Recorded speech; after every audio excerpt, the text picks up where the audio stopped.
तो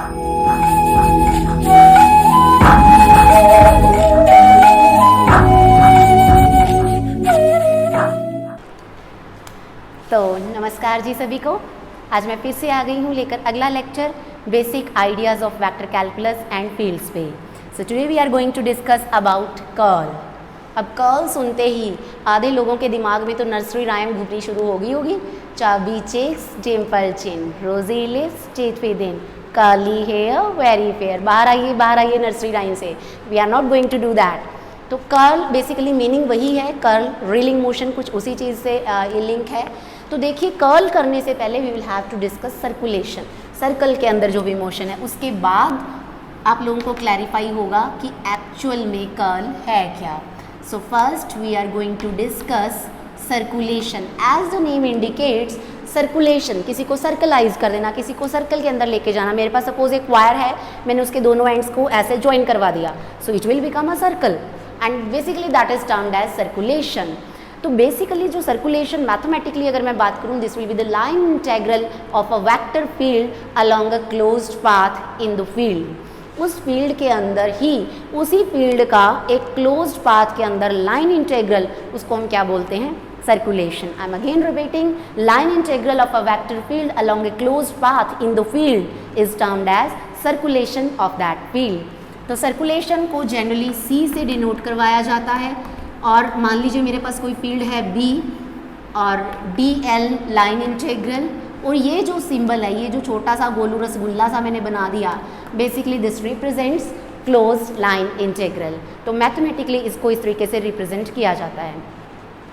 और ज़्यादा सर्कुलेशन इफेक्ट देखने के लिए देख लीजिए, जैसे सपोज आपको पता है कि रिवर है, रिवर के अंदर मान लीजिए वाटर इज़ फ्लोइंग, और हम लोगों को पता है कि जो टॉप मोस्ट लेयर होती है, यहाँ से लेके सपोज नीचे डीप तक जो रिवर है उसके अंदर वाटर है, तो यहाँ से नीचे तक वाटर है। जो टॉप मोस्ट लेयर होगी, हमें पता है उसकी स्पीड सबसे ज़्यादा है, उसके नीचे वाले की थोड़ी सी कम ड्यू टू विस्कोसिटी, फिर थोड़ी सी कम, फिर थोड़ी सी कम, फिर थोड़ी सी कम, वो थोड़ी थोड़ी कम करते करते लास्ट हम बेड तक ये मान के चलते हैं कि जीरो हो जाती है। तो speed go on decreasing, but particle सीधा सीधा सीधा सीधा चली जा रहे हैं। So I will say there circulation is zero. वहाँ पर जो वो वेलोसिटी है चेंज हो रही है, at every point velocity is changing, velocity change हो रही है। इट मीन्स मैं जो बात करूंगी, I will talk about in terms of field and not the quantity.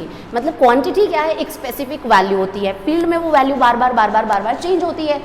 सो वहाँ पर हम डील करते हैं वेलोसिटी फील्ड के साथ, but that velocity field does not contain any circulation, उसमें कोई सर्कुलेशन नहीं होती। बट देखिए, उसी रिवर के अंदर मैं एक पेडल व्हील रख दूँ यहाँ पर, और जो फ्लो है रिवर का वो इस डायरेक्शन के अंदर। नाउ इट डिपेंड्स कि आपने उस व्हील को किस डायरेक्शन में रखा है। अब इस तरीके से आपका व्हील इसी डायरेक्शन में एज सच पड़ा हुआ है, तब तो ये पार्टिकल्स इसके ऊपर फोर्स लगाएंगे और ऐसे ऐसे करता हुआ this wheel will start rolling motion, ये रोटेट होने लग जाएगा। तो वहाँ पर पार्टिकल्स के पास क्या होगा? सर्कुलेशन आ जाएगी। तो वहाँ पर मैं कहूँगी कि कर्ल जो है वो रिप्रेजेंट होना शुरू हो गया है। और अगर आपने इसी तरीके से रख दिया, वाटर की लेयर्स ऐसे आ रही हैं और आपने ऐसे रखा हुआ है, तो कोई सर्कुलेशन नहीं होगी। सो इट डिपेंड्स कि when a particular field will represent circulation and when it does not. इसके लिए मेरे पास एक छोटा सा बड़ा खूबसूरत सा एक एक्सपेरिमेंट है। मैं इसको थोड़ा सा कैमरे के सामने कर दूं तो ये देखिए, इसके अंदर you are watching this wheel. तो ये देखिए, ड्रॉप्स जैसे जैसे ऊपर जा रही हैं, due to this liquid this wheel is in circular motion. तो ये जो सर्कुलर मोशन है, इसका मतलब क्या है? यहाँ पर जो पार्टिकल उनके पास कर्लिंग इफेक्ट है। अगर आपको ऐसे नहीं दिखता है तो ऐसे देख लीजिए। सो दिस वन, ये नज़र आ रहा है हमें कि इसके अंदर क्या है? कर्लिंग मोशन है, इसके पास कर्ल है। तो ये आपने देखा कर्ल। तो इस छोटे से प्यारे से बच्चों वाले टाइमर ने, गैजेट ने आप लोगों को सर्कुलेशन समझा दी कि इसके अंदर जो ये व्हील की रेवोल्यूशन हो रही है due to this particles, this water, this liquid drops, तो उसको हम क्या बोलते हैं कि इसके पास सर्कुलेशन है, इसके पास कर्ल है। तो आप लोगों को कर्ल का कॉन्सेप्ट कुछ समझ आने लग गया होगा कि जहाँ पर फील्ड्स रोटेट होना शुरू हो जाती हैं, तो वहाँ पर हम क्या कहना शुरू कर देते हैं कि कर्ल इज़ देयर। अब ये बात है कि जब ऐसे फील्ड रोटेट होगी, that means we are dealing with 2D। हम 2 डायमेंशनल सर्फेसेस, हम 2 डायमेंशनल प्रॉब्लम्स के साथ डील कर रहे हैं। बट जो भी सर्कुलेशन मैंने डिस्कस की, this is basically line integral. तो हमें क्या करना होगा कि अगर कोई फील्ड पूरे तरीके से रोटेट हो रही है, वो कोई रोटेशन इफेक्ट रिप्रेजेंट कर रही है, तो मुझे उसको क्या लेना होगा, पर यूनिट एरिया। जस्ट लाइक जैसे हम फ्लक्स से कहाँ आए थे, डाइवर्जेंस पे, एग्जैक्टली सेम हम कहाँ जाएंगे, सर्कुलेशन से कर्ल पे। सो basically curl will B, so next definition is of curl. Curl basically क्या है, it is circulation per unit area and nothing else, क्योंकि आपने कर्लिंग इफेक्ट दिया, रोलिंग मोशन दी है उसको। So it is circulation per unit area and this area should be a very small area element, बहुत छोटा element होगा ये। अब इसको हम रिप्रेजेंट कैसे करते हैं, it is represented by taking cross product of vector field with del operator. Del cross B, मैंने पिछले लेक्चर्स के अंदर भी बात की थी कि डेल ऑपरेटर को जैसे ही हम अप्लाई करेंगे, हम स्केलर के ऊपर अप्लाई कर देंगे, इट विल बिकम ग्रेडियंट। जब हम उसको वेक्टर के ऊपर अप्लाई करेंगे, देयर आर 2 वेज। आप वेक्टर के साथ, क्योंकि del operator in itself is a vector, अब वेक्टर के साथ वेक्टर का डॉट प्रोडक्ट भी ले सकते हैं, वेक्टर के साथ वेक्टर का क्रॉस प्रोडक्ट भी ले सकते हैं। जब हमने डॉट प्रोडक्ट लिया, वी गॉट द डाइवर्जेंस। अब हम कर्ल लेंगे, हमें एक नया वेक्टर मिलेगा, that will give you the curl. So basically curl is circulation per unit area, और I will say it is maximum circulation per unit area, कि कोई भी एक फील्ड कितना मैक्सिमम रोटेशन इफेक्ट प्रोड्यूस कर सकती है, that will be given by this curl. तो देखिए अब यहाँ पर प्रॉब्लम वही है, मुझे क्या लिखना है, it is circulation B dot D L पर यूनिट एरिया मीन्स 1/s, इसके साथ लूँगी मैं, और लिमिट हमें क्या करनी पड़ेगी, S approaches to 0, just like that हमने जैसे कि डाइवर्जेंस के अंदर डिस्कस किया, बिल्कुल सेम। तो ये होगी हमारे पास क्या डेफिनेशन कर्ल की। उसके बाद अगर मैं बात करूँ expression of this curl into Cartesian coordinates जो होगी, पहले मैं सिंपल डिस्कशन कर लूँ, उसके बाद हम उसको प्रूव भी करेंगे, जैसे हमने डाइवर्जेंस के लेक्चर में किया, बिल्कुल उसी तरीके से हम उसको बाद में प्रूव करेंगे।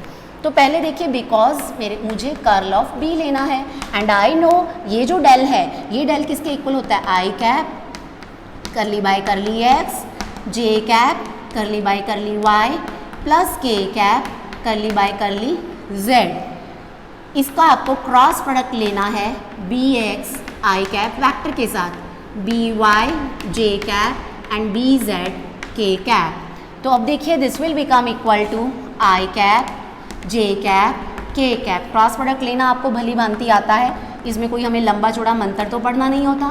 करली by curly Y, curly by curly Z, B X B Y B Z. अब आप इस डिटर्मिनेंट को सॉल्व कर लीजिए एज यूजुअल जैसे आप करते आए हैं। अगर मुझे आई कैप लेना है तो मैं क्या करूँगी, आई वाली रो, आई वाला कॉलम, आई विल फॉरगेट, मैं भूल जाऊँगी इनको।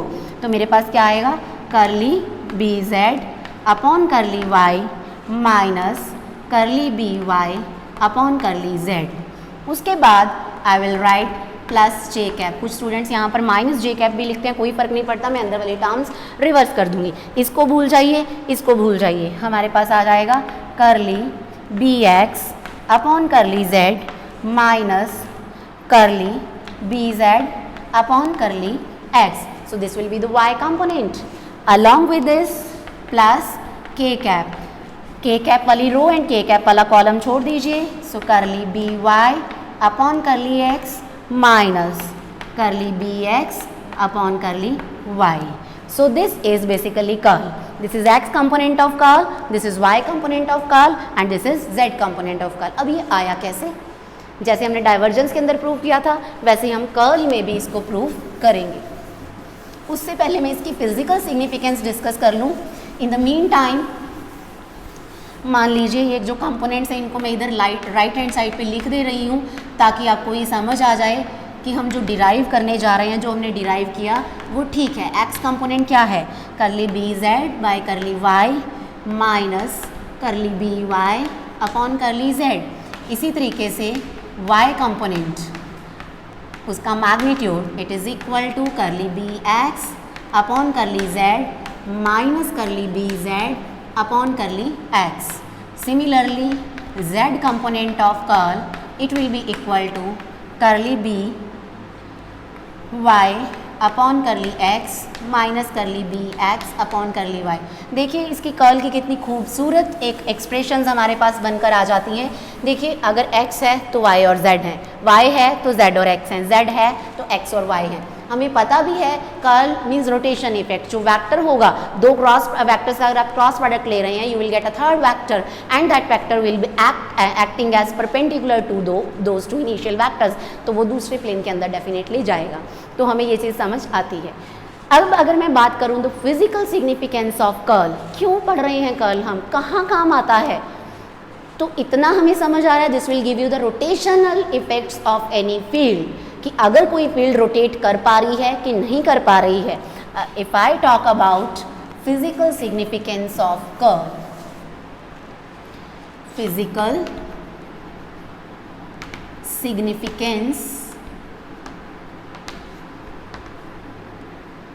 ऑफ कर्ल, इसके अंदर फर्स्ट बात आप कहेंगे कि curl will give you the rotational effects of any field, कि कोई फील्ड जो है वो किसी चीज़ को रोटेट करवा पा रही है, उसके अंदर रोटेशन की कैपेबिलिटी है या नहीं है, क्या वो फील्ड रोटेट हो सकती है या नहीं हो सकती है, ये कैपेबिलिटी हमें पता लगेगी कर्ल से। अगर आपके पास उस क्वांटिटी का कर्ल नॉन ज़ीरो आ गया, इट्स मीन्स उसका कर्ल फाइनाइट है, उसको रोटेट किया जा सकता है, फिर तो फील्ड क्या होगी, रोटेशनल, उसको हम रोटेट कर पाएंगे।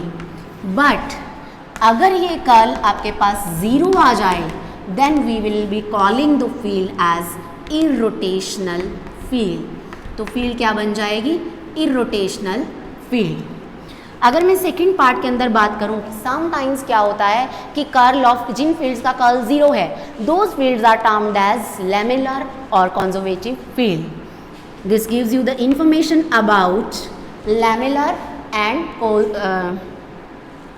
जो लैमेलर फील्ड्स होती हैं वो हमें पता है कि कॉन्जर्वेटिव भी होती हैं इन नेचर। तो लैमेलर फील्ड की इंफॉर्मेशन या फिर कॉन्जर्वेटिव फील्ड की इंफॉर्मेशन एक ही बात है, हमें किससे मिल जाती है, कर्ल से मिल जाती है। बिकॉज कर्ल बेसिकली क्या है, लाइन इंटीग्रल पर यूनिट एरिया। हमने अपने पिछले लेक्चर के अंदर भी डिस्कस किया है कि लाइन इंटीग्रल किसी भी कॉन्जर्वेटिव फील्ड का क्या होता है, ज़ीरो। आपको कई बार एग्जामिनेशन में न्यूमेरिकल्स आ जाते हैं इसके, and you are being asked कि आप चेक कीजिए whether this field is rotational और इररोटेशनल। आप कर्ल कैलकुलेट कीजिए, अगर वो कर्ल इक्वल टू ज़ीरो आ गया तो field is irrotational, otherwise rotational. और समटाइम्स आपसे पूछ लेते हैं कि ये चेक कीजिए कि फील्ड लैमेलर है या नहीं है, फील्ड कॉन्जर्वेटिव है या नहीं है। अगेन आपको उसका कर्ल कैलकुलेट करना होता है। कैलकुलेट करने का मेथड अभी हमने डिस्कस किया था, वो डिटर्मिनेंट सॉल्व करके। तो अगर वो ज़ीरो आ गया तो फील्ड लैमेलर है, कॉन्जर्वेटिव है, otherwise it is not. Because we know that line integral of a field is always path independent, तो इस वजह से वो क्या होती है, कॉन्जर्वेटिव होती है अगर कर्ल ज़ीरो आ जाता है तो, या लाइन इंटीग्रल ज़ीरो हो जाता है तो। So next we are going to discuss expression of curl in terms of Cartesian coordinates. ये जो मैं राइट हैंड साइड पे मैंने लिखा हुआ है, मुझे इसका करना है proof. So curl in terms of Cartesian coordinates.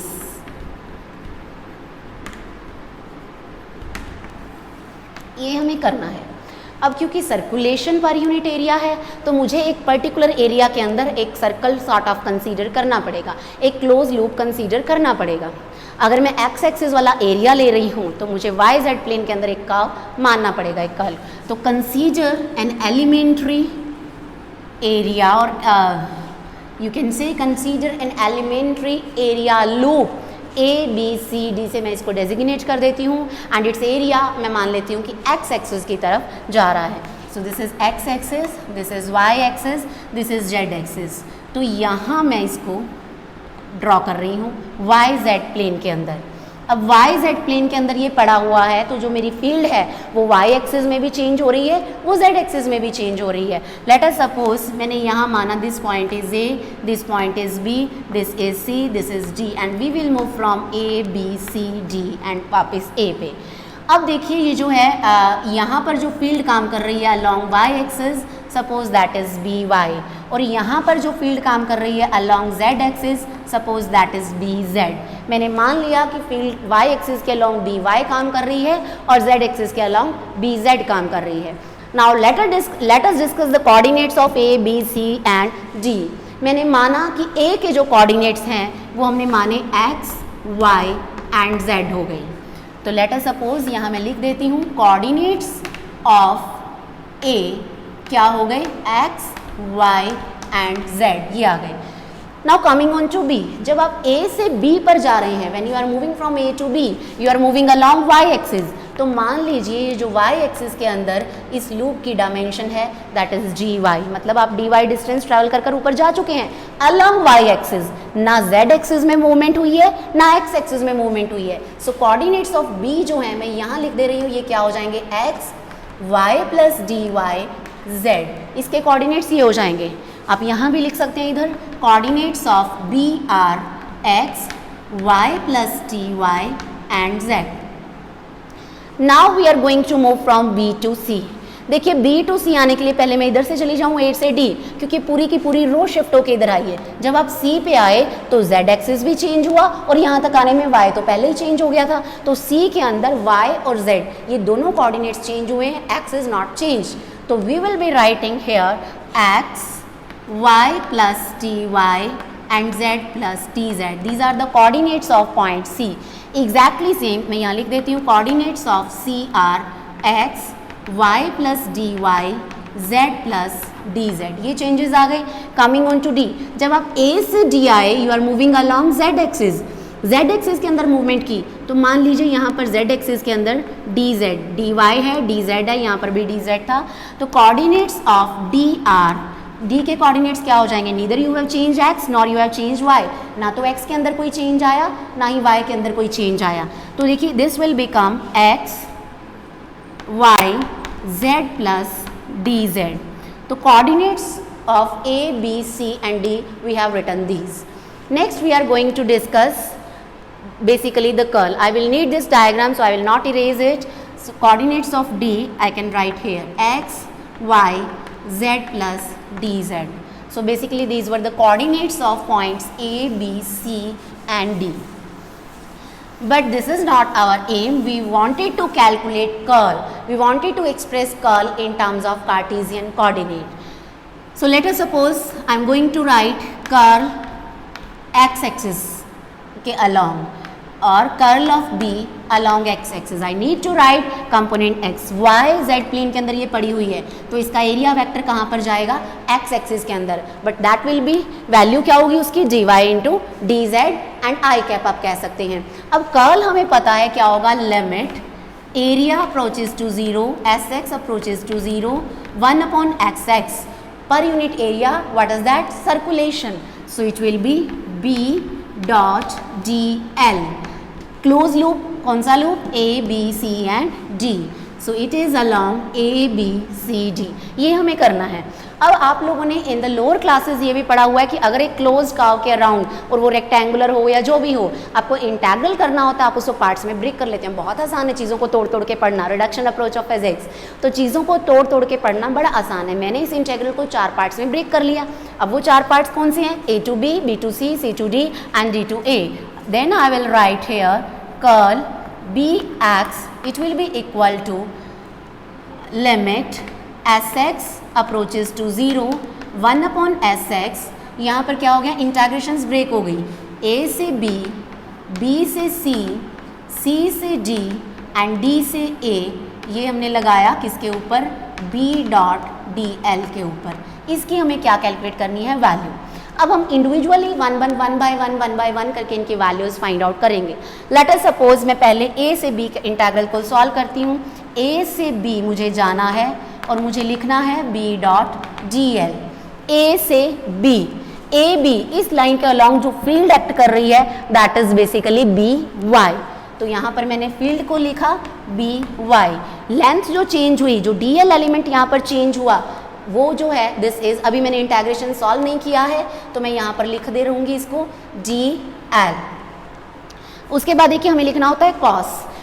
ए से बी मूवमेंट भी आप इधर कर रहे हैं और जो फील्ड है वो भी वाई एक्सिस के अलॉन्ग एक्ट कर रही है। So this will be cos 0 degree.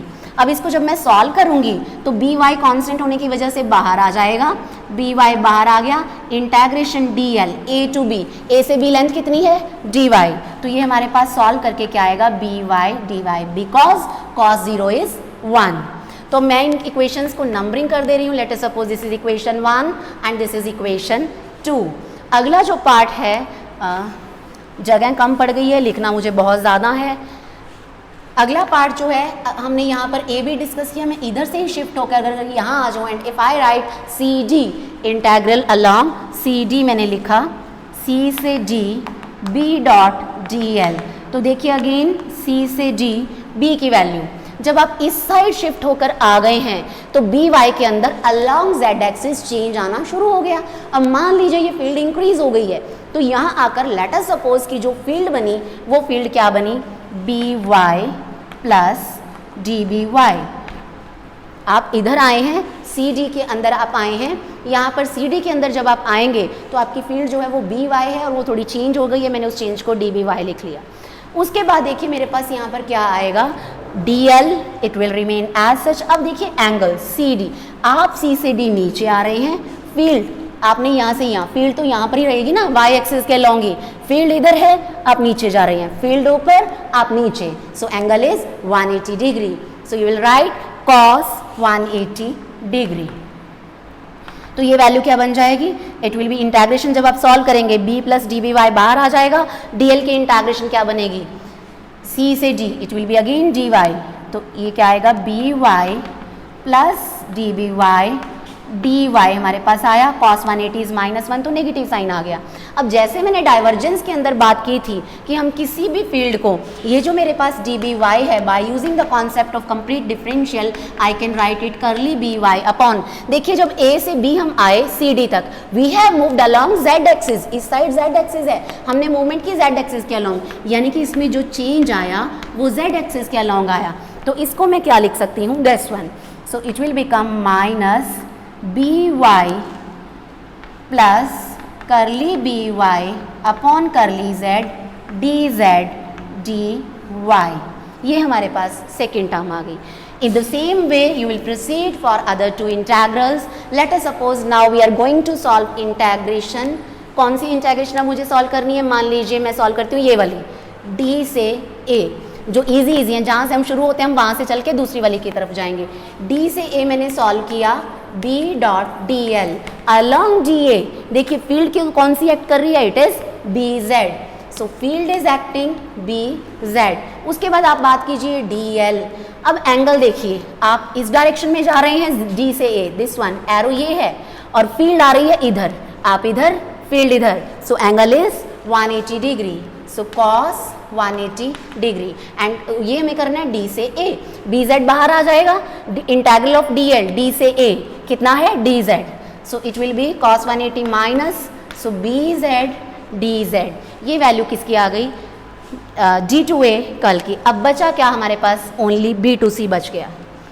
तो अब हमें जाना है बी से C B dot D L, तो बी से सी जाना है, बी से सी यहाँ तक आते आते देखिए बी सी कौन से एक्सिस के अलॉन्ग है, जेड एक्सिस के अलॉन्ग, इसका मतलब फील्ड कौन सी काम कर रही है बी जेड, लेकिन आप वाई एक्सिस के अलॉन्ग शिफ्ट होकर आ चुके हैं, इट मीन्स इस बी जेड में चेंजेस आएंगे अलॉन्ग वाई एक्सिस, बट मैंने उसको पहले लिखा B Z plus D B Z, माना कि इसके अंदर इतना चेंज आया और लेंथ है D L, angle is, field भी इसी डायरेक्शन में, देखिए ये बी जेड इस डायरेक्शन के अंदर है, फील्ड की डायरेक्शन भी यही है, बी टू सी आपकी मूवमेंट भी यही है, डी एल की डायरेक्शन भी यही है, so it will be cos 0 degree.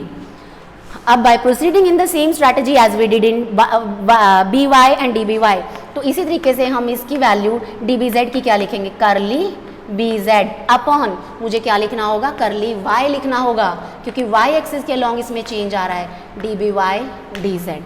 तो ये हमारे पास ये फर्स्ट इक्वेशन थी, ये सेकंड है, and this one was third, this one is fourth, this one is fifth. अगर किसी को नोट डाउन करना है so you can note it down. अब देखिए हमें क्या करना है, इक्वेशन नंबर 2, 3, 4 एंड 5, इन चारों इक्वेशंस को हमें कहाँ पर पुट करवाना है, इन इक्वेशन नंबर 1।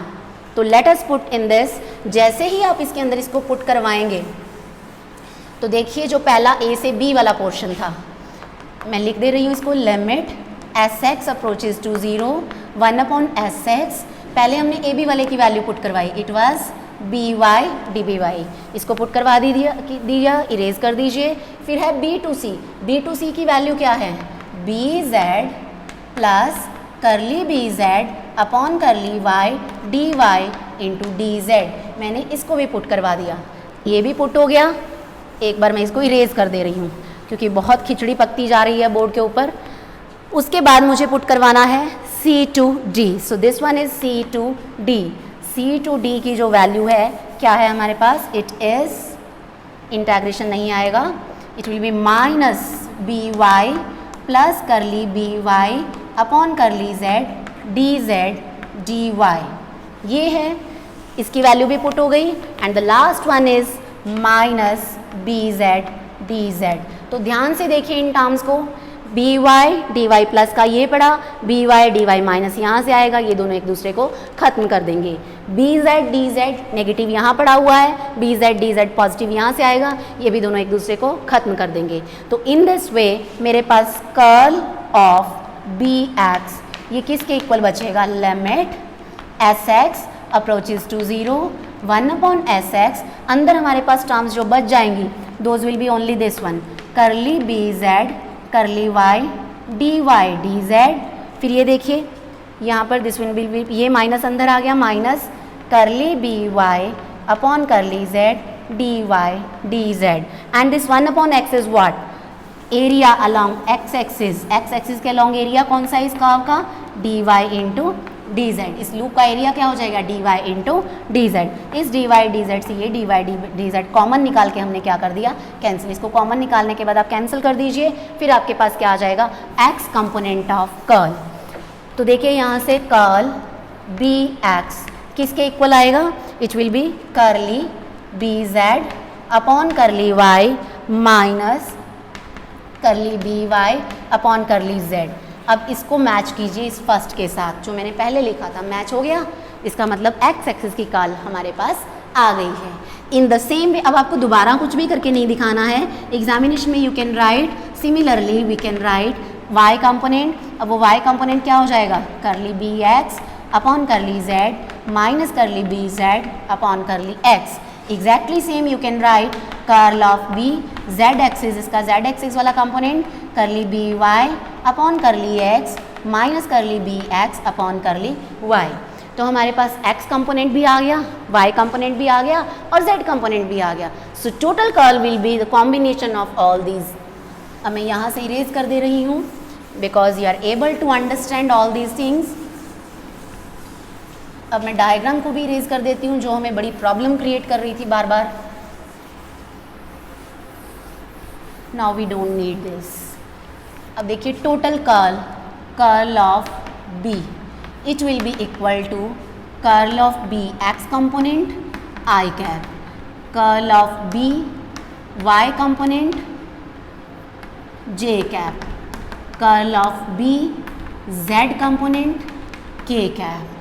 तो कर्ल ऑफ b आप इसको डेल क्रॉस b भी लिख सकते हैं, कर्ल ऑफ b इस तरीके से भी लिख सकते हैं। So it will be equal to curly B Z upon curly Y minus curly B Y upon curly Z I cap plus curly B x upon curly Z minus curly B Z upon curly x J cap. उसके बाद फिर से क्या आ जाएगा, Z axis वाले component, Z axis वाला component कौन सा है, plus curly B Y upon curly Z minus curly B Z upon curly Y along Z axis, sorry X and Y है, यहाँ पर वाई और एक्स आएगा if it is Z axis. So it will be curly B Y upon curly x minus curly B x upon curly Y के cap. So this is basically curl of any vector. तो curl का concept आपको clear है, अच्छे तरीके से इसको पढ़ लीजिए। कोई प्रॉब्लम है तो आप लोग कमेंट सेक्शन में जाकर डिस्कस कर सकते हैं। Thank you so much.